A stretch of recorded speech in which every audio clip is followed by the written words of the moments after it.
Nous avons enfin la seconde partie du film Seven Deadly Sins Grudge of Edinburgh ou encore La Rancune d'Edinburgh. Celui qui est sans aucun doute le meilleur film de l'histoire des Seven Deadly Sins, définissant parfaitement l'histoire des 4 chevaliers de l'Apocalypse. Un film qui ne va peut-être pas plaire à une personne qui n'est pas un fan assidu de l'histoire de Nanatsu, mais qui est grandement spécial et nostalgique, principalement pour ceux qui kiffent l'histoire de Nanatsu et qui suivent actuellement l'histoire racontée dans les 4 chevaliers de l'Apocalypse. Donc aujourd'hui nous nous retrouvons pour une vidéo analyse. Dans cette vidéo, j'analyserai les différents faits que nous avons eu dans cette seconde partie du film Seven Deadly Sins Grudge of Edinburgh. Avant de débuter l'analyse de ce film, je dois d'abord vous parler de deux choses. En premier de l'animation et en second de la première partie du film, vu que je n'avais pas fait d'analyse là-dessus.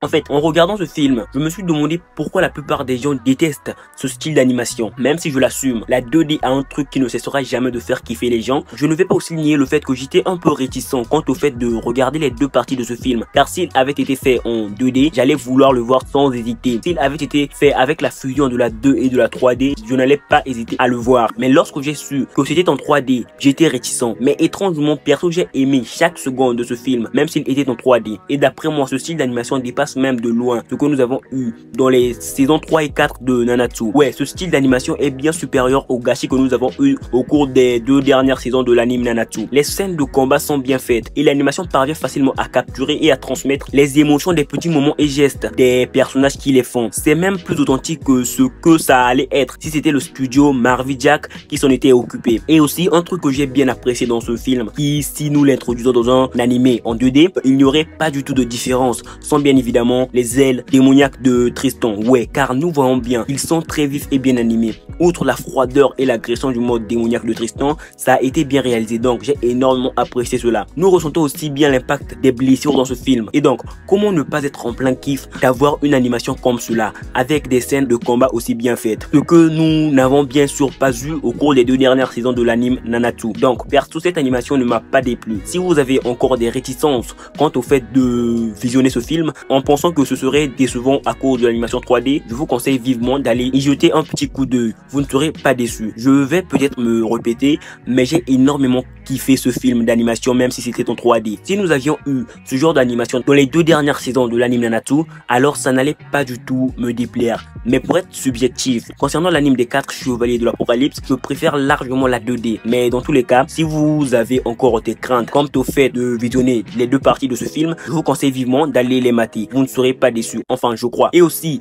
même si cette animation n'est pas supérieure aux 2 premières saisons de l'anime Nanatsu, allez quand même mater. Mais bon, passons. Alors la première partie de ce film a d'après moi servi de mise en place et de présentation des personnages qui seront de la partie dans ce film. Car nous avons eu la scène qui a conduit Lancelot à vouloir en découdre avec Tristan. Le point de vue de Tristan sur les événements survenus à cause de son côté démoniaque, ne voulant plus devenir chevalier sacré. La malédiction mortelle d'Elizabeth. La présentation du méchant principal de ce film, Despiert. Les Seven Deadly Sins, ou du moins le reste d'entre eux présentés et ayant reçu l'info concernant la malédiction d'Elizabeth. La nouvelle quête de Tristan pour sauver sa mère mourante. Et enfin la présentation et les retrouvailles de Tristan et Lancelot à la toute fin de la première partie de ce film. Voilà les points importants soulevés dans la première partie de ce film. Si j'ai omis de citer quelques autres points importants, n'hésitez pas à m'en faire part en commentaire, ça m'intéresse de ouf. Mais commençons maintenant l'analyse de la seconde partie de ce film, putain. Sachez déjà que le fait d'avoir déjà vu ce film n'est pas une excuse pour quitter cette vidéo, car dans cette vidéo, j'analyserai les points importants énoncés dans ce film et aussi l'histoire que nous avons eue dans la seconde partie de ce film ne se résume juste pas à l'animation, car il y a des connexions assez notables avec le manga et futur anime des 4 chevaliers de l'Apocalypse. Donc la seconde partie de ce film commence avec l'état d'esprit de Lancelot et de Tristan, avec un Lancelot se sentant un peu gêné à l'égard de Tristan, car Tristan lui voyait dans leur enfance, après cette blessure au front qu'il lui infligeait, et même à cet âge bien évidemment, comme une victime impuissante de son mode démoniaque démoniaque. Mais lui, Lancelot, au lieu de s'abandonner au sentiment de frustration ou de regret, n'a pas du tout fait cela. Il s'est plus abandonné au sentiment de colère, sentiment qui a été le carburant qui lui a permis de chercher à se surpasser, cherchant coûte que coûte un moyen de devenir de plus en plus fort. Et nous pouvons remarquer très clairement dans cette seconde partie que ce dernier a une détermination inébranlable et compétitive, voulant montrer à Tristan qu'il était supérieur à lui, même en prenant cette forme qui lui fait tant peur. Quant à Tristan, il s'est juste abandonné à ce sentiment de dépression, et au lieu d'essayer de surmonter cela, ce dernier préfère regretter d'être qui il est en réalité. Pour pouvoir surpasser ce sentiment douloureux, il a donc besoin de confiance en lui, ou d'une personne surpassant même cette forme, de préférence une personne du même âge que lui, et d'accepter sa véritable nature. Et donc le combat entre Tristan et Lancelot fonctionne très bien de ce point de vue là. En fait, ce sentiment de Tristan date de leur jeunesse à lui et Lancelot, lorsqu'ils avaient tous deux 10 ans. Et c'est à cause d'une perte de contrôle de sa part que ce dernier ne veut plus blesser personne avec son pouvoir démoniaque, surtout Lancelot. Il veut même, pour éviter cela, devenir pharmacien, comme Hendrickson bien évidemment, et pouvoir utiliser ses pouvoirs juste pour le soutien ou bien pour la guérison. Mais c'est le fait de vouloir être ainsi qui blesse le plus Lancelot. C'est en quelque sorte le sentiment de regret de Tristan à son égard qui énerve le plus Lancelot. En fait, la plus grande blessure que Tristan ait infligée à Lancelot s'est déroulé après cet entraînement qui a conduit à sa blessure sur le front lorsqu'ils avaient tous deux 10 ans. Ce n'était pas parce que Tristan lui avait blessé dans leur jeunesse, mais bel et bien ce qui s'était déroulé après cela. Après que Lancelot ait été guéri, lorsqu'il était revenu redemander un autre combat d'entraînement à Tristan, nous avons clairement eu ce dernier lui disant mot pour mot qu'il ne voulait pas lui blesser de nouveau, refusant donc le combat d'entraînement proposé par Lancelot, ce qui fera extrêmement mal à Lancelot et blessera énormément son ego. Et tout cela est très bien développé dans ce film, car tandis que Tristan est émotionnellement instable et a besoin de conseils tactiles pour avancer, Lancelot quant à lui a besoin de la franchise de Tristan. Il veut que ce dernier lui laisse encore une fois de plus combattre ce côté de lui qui lui fait tant peur. Et ce cheminement des deux personnages bat son plein à la toute fin du film, avec leur duel servant un peu de libération, permettant à Tristan de trouver une personne pouvant catalyser son pouvoir démoniaque et permettant à Lancelot d'effacer ce sentiment de supériorité qu'avait Tristan à son égard, montrant ainsi qu'il est le plus fort des deux. Ce film nous montre en quelque sorte comment la relation entre Tristan et Lancelot a fait pour devenir tel que nous le voyons dans la suite de Seven Deadly Sins, les 4 chevaliers de l'Apocalypse, avec un Tristan ne pouvant libérer son côté démoniaque que lorsque Lancelot est dans les parages, sinon il se retient de l'utiliser. Mais ce point n'est pas la seule intrigue que raconte et nous montre ce film, car ce film établit aussi Arthur Pendragon comme le méchant principal du manga des 4 chevaliers de l'Apocalypse. La façon dont il est introduit est d'ailleurs très subtile, mais il est clair que ses intentions vis-à-vis des autres races ne sont pas du tout saines ou bonnes, car il permet à Despiert d'obtenir dans ce film la puissance nécessaire lui permettant d'exercer sa vengeance contre Meliodas et Elisabeth, les représentants directs des deux clans respectifs qui ont pratiquement détruit sa vie, avec un fragment du chaos qu'il lui a confié dans ce film. J'ai bien aimé le fait que Despiert soit le méchant principal de ce film, car ses motivations étaient valables et cette intrigue de vengeance se marie très bien avec les intrigues des autres films Nanatsu. Mais j'avoue quand même que je n'ai pas très bien compris un bail assez intéressant et intriguant, car jusqu'à la fin de ce film, nous n'avons pas du tout vu la fée qui accompagnait Despiert dans Nanatsu. Ouais, je me suis demandé où cette fée, l'amie invisible de Despiert, a-t-elle bien pu passer? A-t-elle péri? Comme nous l'explique Despiert dans Nanatsu, cette fée se nomme Invisible. C'est une fée qu'il est le seul à pouvoir voir. Elle est très timide et c'était sa seule amie depuis qu'il était enfant. Et en visionnant ce film, nous pouvons clairement voir qu'elle a été pratiquement ignorée comme si elle n'avait jamais existé. Je pensais que nous aurons au moins un petit dialogue de Despiert expliquant ce qui lui était arrivé, mais nous n'avons rien eu. Je sais bien qu'elle n'est pas quasiment pertinente pour l'intrigue principale, mais j'aurais bien aimé avoir un petit dialogue de Despiert expliquant au moins ce qui lui était arrivé, car nous n'avons jamais eu de moment dans Nanatsu nous montrant qu'elle est périe. Donc ça a été un peu dérangeant d'après moi. Pour expliquer un minimum ce fait, je pourrais dire que ça a probablement été Arthur qui lui a conseillé de se détacher de cette fée, car comme nous le savons, il est contre les autres races. Et cet ami de Despiert est une fée. Donc pour couper ses liens avec les autres races, il a probablement décidé ou a dû s'éloigner, ou encore il a juste décidé de lui-même de la tuer, montrant ainsi qu'il serait sans pitié avec toutes les races non humaines. Et aussi, nous avons eu un fait assez étrange concernant Despiert, car à la toute fin, lorsqu'il est vaincu, nous n'avons pas d'infos concernant le fait qu'il ait survécu ou est péri après ce film, car il est juste étalé par terre mal en point et se suit le combat entre Tristan et Lancelot sans expliquer s'il a péri ou survécu. Et même lorsqu'il revient dans le château d'Édimbourg, nous n'avons pas vraiment d'infos là-dessus. Et qu'en est-il de la participation des péchés dans cette bataille? J'avoue que je n'aurais jamais imaginé qu'ils auraient autant de temps d'écran vu que ce film concernait avant tout Tristan, le fils de Meliodas. Bien qu'ils n'ont n'ont pas eu à faire face à une grande menace qui pourrait tous les mettre en danger,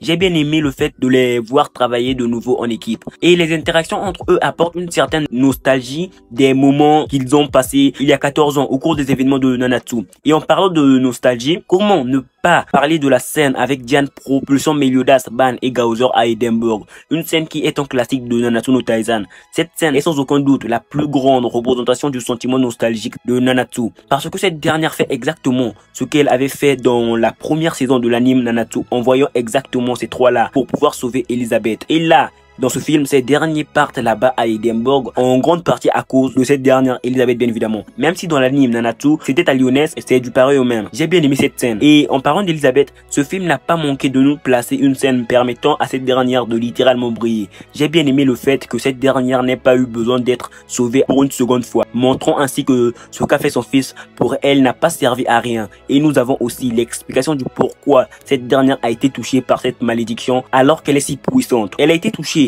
la première fois parce qu'on l'avait attaquée lorsqu'elle dormait. Elle était donc fragile à ce moment. C'était en quelque sorte une attaque surprise qu'il a bien évidemment prise au dépourvu. Mais la seconde fois, vu qu'elle avait toutes ses capacités intactes bien évidemment, elle a pu facilement défaire ce sortilège et arrivera même à libérer ce mage en utilisant la technique la plus cool du clan des déesses, que la lumière soit. Je kiffe énormément cette technique de par son nom. Ouais voilà. Et aussi si vous ne l'avez pas remarqué, nous pouvons voir une énorme différence entre le contre total de Meliodas et celui de Tristan. Car Meliodas n'a pas spécialement besoin de toucher le ou les projectiles lancés sur lui. Il doit juste toucher un point précis pour les renvoyer. Mais comme nous avons pu le voir dans ce film, bien évidemment, Tristan a besoin de toucher le projectile pour le renvoyer. Et si je ne me trompe, il ne peut renvoyer qu'un seul projectile à la fois. Et en plus, ça dépend de la puissance du projectile. Il a aussi besoin d'une épée pour faire cela, à la différence de Meliodas qui peut le faire même avec une brindille. Et aussi concernant le mode démoniaque de Tristan, il ne prend pas ce mode juste par son propre vouloir et perd le contrôle par la suite. Non, non. Mais peut aussi perdre le contrôle, prenant ainsi cette forme après avoir utilisé trop de pouvoirs angéliques.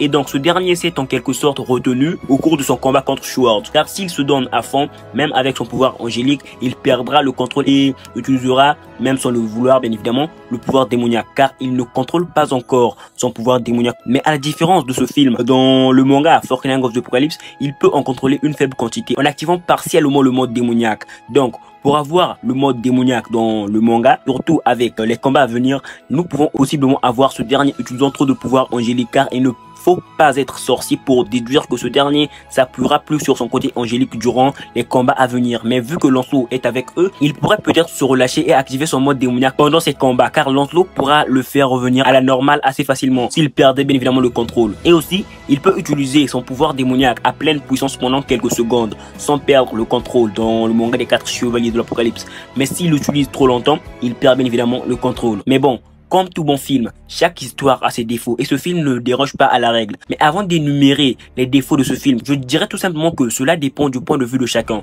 Et donc les défauts que j'ai pu énumérer ne vont peut-être pas correspondre aux vôtres. Sinon, faites-moi savoir en commentaire bien évidemment les défauts que vous avez pu énumérer de ce film à part l'animation. Car même si c'était en 3D, c'était incroyable, je vous le dis clairement. Mais passons aux défauts que j'ai pu noter, putain. En fait, le premier défaut que j'ai pu noter concerne la chevalière à la visière étoilée Jericho. Je ne pensais pas du tout qu'elle allait être présentée dans ce film. Mais bon, puisque nous ne savons pas exactement à quel moment elle a quitté Lyonnaise ou Benwick pour se rallier à Camelot, alors ça pourrait expliquer cela. Je crois perso que c'est l'un des points les plus étranges de ce film, qui aurait pu être évité en ne l'incluant juste pas dans ce film. Mais bon, je ne sais pas si ça a dérangé ou si ça dérangera tout le monde. Et pour pouvoir apporter une légère explication à ce fait, comme l'avait souligné Lancelot dans le manga, il a entamé la recherche de cette dernière il y a 2 ans de cela. Donc cette dernière a quitté Lancelot pour rejoindre Camelot au cours de cette même année, poussant ainsi Lancelot à commencer à la rechercher pour découvrir les raisons qui l'ont poussé à le faire. Donc pour expliquer ce fait, je m'appuie plus sur le fait que cette dernière ait quitté Lancelot à ses 14 ans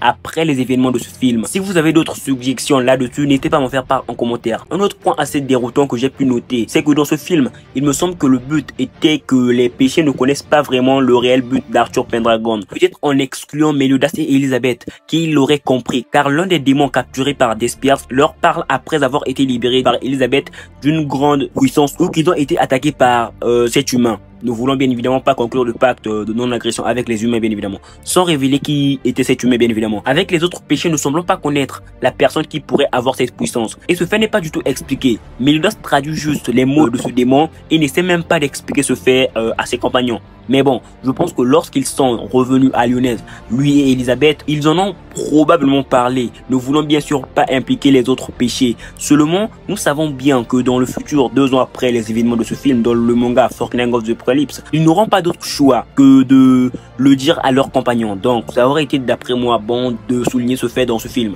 Et aussi, ce qui m'a semblé étrange et que je n'arrive toujours pas à expliquer est cet endroit étrange dans lequel ils ont suivi Despiert.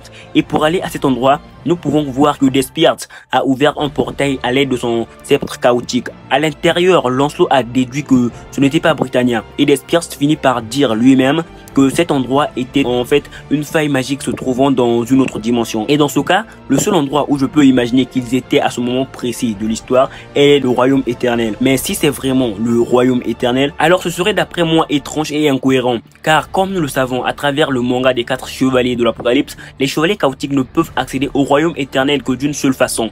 Et ils n'utilisent pas de bâton chaotique pour le faire. C'est bien évidemment à l'aide de la marque du chaos se trouvant sur leur corps, ou juste à travers des portails se trouvant possiblement sur différentes créatures comme le Behemoth. On ne sait toujours pas pourquoi ces portails se sont créés sur ces êtres. Même si ce fait n'est pas en soi un truc qui m'a moins fait aimer ce film, j'aurais trouvé intéressant de rendre explicite ce que pourrait être cet endroit. Car si c'était vraiment le royaume éternel, j'aurais bien aimé et ça aurait été important de nous montrer ce que ça fait aux hybrides, en classant ceux qui peuvent et ceux qui ne peuvent pas y accéder. Nous montrons possiblement que les hybrides sans part humaine ne peuvent accéder au royaume éternel. Et comment sont-ils expulsés, bien évidemment? Ouais. Et au vu des points que Tétis a soulignés sur le royaume éternel, lorsqu'ils étaient sur l'ancien site de Camelot, je crois perso qu'ils ont fait des tests là-dessus, bien évidemment. Donc, avoir au moins un fait comme ça dans ce film allait être intéressant d'après moi. J'aurais bien aimé ce fait, bien évidemment. Et aussi, ce qui est possiblement une grosse déception de ce film d'après moi est le fait que nous n'ayons pas pu voir les enfants du roi des fées King et de la reine des géantes Diane. Je pensais surtout avec la première partie de ce film qu'ils apparaîtront, bien évidemment, même juste avec leur silhouette ou seulement leur voix. Mais malheureusement, ils ont fini par ne pas être montrés, avec bien sûr une petite mention d'eux par leur mère Diane dans la première partie du film, ce qui m'a grandement déplu, car le fait de juste avoir au moins l'un d'eux m'aurait grandement plu, surtout celle qu'on a pu voir apparaître de manière inhabituelle dans le trailer ou je sais pas comment l'appeler du jeu Seven Deadly Sins Origin, je sais pas quoi. Et donc avec cela, je ne peux pas affirmer qu'elle soit vraiment leur fille dans l'histoire officielle du manga des 4 chevaliers de l'Apocalypse, mais j'espère au moins qu'elle est vraiment l'un de leurs enfants. Son nom est Tioré si je ne dis pas de conneries. Nous avons aussi eu durant le combat Lancelot Tristan, le fils du renard de l'avarice Lancelot, utilisant l'attaque magique la plus puissante de son arsenal, ou du moins la seule attaque magique que nous ayons pu voir dans le manga des 4 chevaliers de l'Apocalypse, même s'il y a d'autres techniques encore plus faibles, mais bon, ça c'est la seule attaque puissante que nous ayons pu voir de lui dans le manga des 4 chevaliers, putain. Se nommant bien évidemment route brillante ou scintillante. Comme nous avons pu le voir dans le manga des 4 chevaliers de l'Apocalypse, lorsqu'il utilise l'arme qu'il possède, finit par se briser. Mais étrangement dans ce film, au lieu d'avoir un moment avec son arme se brisant comme nous avons pu l'apprendre, nous ne l'avons pas eu. Alors que nous savons bien que Lancelot ne peut pas utiliser son pouvoir magique normalement, puisqu'aucune arme n'est capable de résister à son pouvoir magique. Et pour pouvoir apporter une légère explication ou justification à cela, et c'est d'ailleurs la plus plausible d'après moi bien évidemment, alors cette explication voudrait tout simplement qu'à ce moment précis, Lancelot ait utilisé une quantité plus faible de sa magie, car bien qu'il soit très puissant dans ce film, il n'est naturellement pas aussi puissant que le Lancelot que nous avons dans l'histoire des 4 chevaliers de l'Apocalypse. Donc dans ce film, il n'avait probablement pas encore atteint le niveau de puissance qu'il a actuellement. Il n'avait donc pas encore besoin d'avoir une arme assez puissante pouvant résister à sa magie. Sa magie n'était pas encore déraisonnable. Et il y a aussi un fait assez important concernant Lancelot, car nous n'avons jamais revu cette lance sur Lancelot dans le manga bien évidemment. Et donc, peut-être que ce fait soutient l'idée que cette arme a été détruite plus tard alors que ce dernier utilisait une technique magique encore plus puissante ou bien une version plus améliorée de la route scintillante. Et donc il n'avait réellement pas encore la puissance qu'il a dans le manga des 4 chevaliers de l'Apocalypse, ou encore c'est juste à cause du fait que ça allait être ennuyeux de l'avoir avec cette arme dans le scénario. Et donc ça a juste été supprimé dans le manga bien évidemment. Mais en fait, avez-vous remarqué que pendant le combat entre Despiert et Lancelot, au-delà de l'humiliation catastrophique que Lancelot a infligée à ce dernier, j'ai kiffé bien évidemment, Lancelot a en quelque sorte perdu et avait failli être transformé en une créature chaotique avec un Despiert ayant bien sûr triché avec son sceptre chaotique. Imaginez juste une fusion entre Lancelot, une fée, un géant et un démon. que serait-il bien né de la fusion entre ces êtres? Mais bon, je pense que ce dernier aurait pu éviter cela en utilisant possiblement sa véritable magie. Et nous aurons pu avoir l'introduction de sa magie dans ce film, ce qui aurait été d'après moi un peu dérangeant et étrange. Car contre Arthur, il a juste eu besoin de l'utiliser mais n'a pas réellement utilisé sa magie. Il a juste fait jaillir son aura magique et donc le fait que contre Despiert, qui est bien plus faible qu'Arthur, il l'utilise, alors ça allait être d'après moi incohérent et un peu étrange. J'ai donc kiffé le fait qu'il n'ait pas eu besoin d'utiliser sa magie dans ce film. Et en fait, comme nous avons pu le remarquer, ce film est non seulement nostalgique, mais est aussi un cadeau pour tout fan de Nanatsu. Ce film répond aussi à certaines questions et fait de nombreuses connexions avec le manga des 4 chevaliers de l'Apocalypse. C'est donc en quelque sorte un film indispensable pour ceux qui lisent la suite des Seven Deadly Sins. Ce film est juste incroyable car qui n'aimerait pas l'arrivée juste badass des péchés sur le champ de bataille? Qui n'a pas souri lorsque Tristan a appelé son cheval par le nom du personnage le plus badass de Nanatsu, le lion de l'orgueil Escanor, et qui n'était pas content de voir Tristan enlacé pour la toute première fois son père Meliodas à la toute fin de ce film. Et nous avons aussi pu voir une autre fonctionnalité liée à l'arbre sacré, concernant le fait d'avoir cet élixir qui peut enlever tout type de malédiction. Je sais que je me répète, mais bon, ça en vaut d'après moi le coup de visionner ce film juste incroyable. Si vous l'avez déjà fait, n'hésitez pas à me donner vos avis et autres là-dessus. Et si ce n'est pas encore fait, allez le mater, puis revenez me donner vos avis bien évidemment là-dessus. Continuons donc cette discussion dans les commentaires. Voilà tout pour cette vidéo, j'espère qu'elle vous aura plu, car ce fut un réel plaisir pour moi de vous la faire. Pour le soutien, likez, partagez, abonnez-vous, car c'est le meilleur moyen pour vous de me soutenir gratuitement. Et n'hésitez pas à me faire part en commentaire de vos avis et autres concernant ce film et cette vidéo bien évidemment. Ça fait toujours plaisir. Il y a aussi mes différents réseaux sociaux en description, n'hésitez pas à les checker. J'espère que vous vous porterez bien jusqu'à la prochaine vidéo. Mais surtout, bonne continuation. Tristan ne va pas rester un enfant éternellement.